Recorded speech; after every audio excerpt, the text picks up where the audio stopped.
جی السلام علیکم سر یہ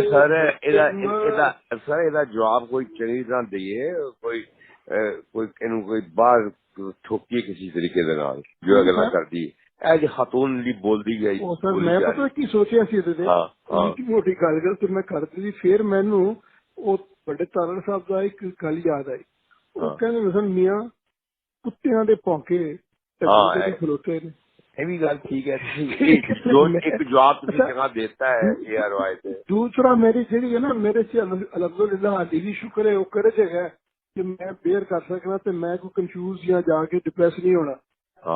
جدو لوڑ پائے گی تہن اسی کہہ دیں گے خارج کچھ دھماکہ کر دو، تسی کر دینا، میرے پتہ میں دس دینا، بس میں جو کہو گے اس کا ہو جائے گا۔ حاضر حاضر حاضر خواہ صاحب۔ اور میرے بھتیجے ٹھیک ٹھاک نے؟ بالکل جی، اللہ بسم اللہ نے کہنا کہ نان شکران، ضرور۔ Most welcome.